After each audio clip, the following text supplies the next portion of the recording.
Okay, let's talk about animating objects. So let's say I want to animate a single car on this road. So the first thing that we're going to do is we're going to go into Movie and click on Record. And what we're going to do is we're going to place some screenshots that are essentially placed as keyframes for the camera. So we'll place a screenshot here, and we'll place a screenshot here, and this is the duration of that particular animation, so that will be 5.62 seconds. We can actually make it more specific, just make it 5 seconds. And then if we were to play it back, that's what those two camera movements do. So now we've created our first very short video. What we can do now is we can add an effect called Advanced Move. Go to Effects, and you'll have to forgive me. This is a new version of Lumion I'm not completely comfortable with, but if you go to the Animation tab, I believe, you have this Advanced Move. So now you would click on Edit, and if you notice, this max 6 seconds, you might want to decrease it to 5 seconds so that it matches perfectly with the duration of your video. Notice as I move this bar, my camera doesn't move. That's because I'm just basically in the Lumion editor. I can move around freely as I wish. So now I can go ahead and create some keyframes. So let's move this car. So notice I have to create a keyframe at 0 seconds, and you create that keyframe by moving the car. Now let's say at 2.5 seconds roughly. Well, let's make it a little bit more specific. At 2.5 seconds, we want it here, like that. And then at 5 seconds, we want it to rotate 90 degrees and drive to the other side of the road for some reason. There, and move. It's terrible animation, but it should work.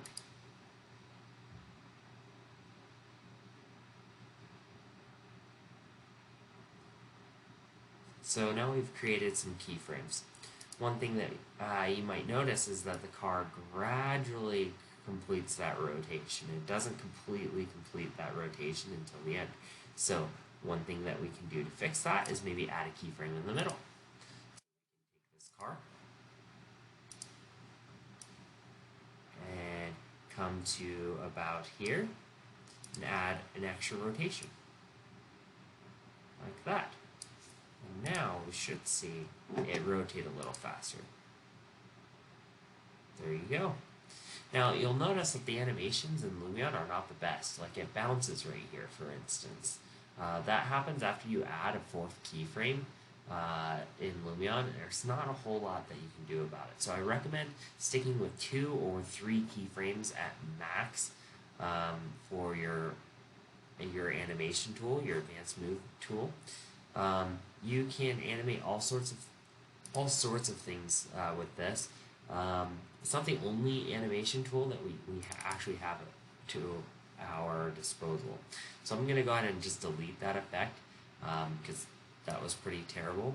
Instead, I'm going to add another effect that'll be a little bit more effective in this scenario. So we'll go to Animation and use Mass Move. So what we can do with Mass Move is we can go under Edit and start to place some nodes. So we'll click and place one node. We'll click and place another. And then to keep that going, that node placement going, you press Control down and you'll have access to another node. And so on and so forth. Now I probably won't do the whole road just because I don't feel like it's necessary for this video. But I do want to show you this path is very narrow. It's only going to pick up things that the origin points cross through. So let's widen this path a little. Just like that. And let's change the speed. Notice my units are in miles per hour. Those units can be changed in your settings. I'll show you that in just a second. If we press play, notice that those cars just follow that path now. At that that's suggested speed. We might speed it up a little. And now if we press play, we should see those cars driving down the road. Now obviously some of this can be cleaned up. We're going to need to delete some cars, maybe move some cars so that they're actually in between the lines a little bit better, but you get the idea.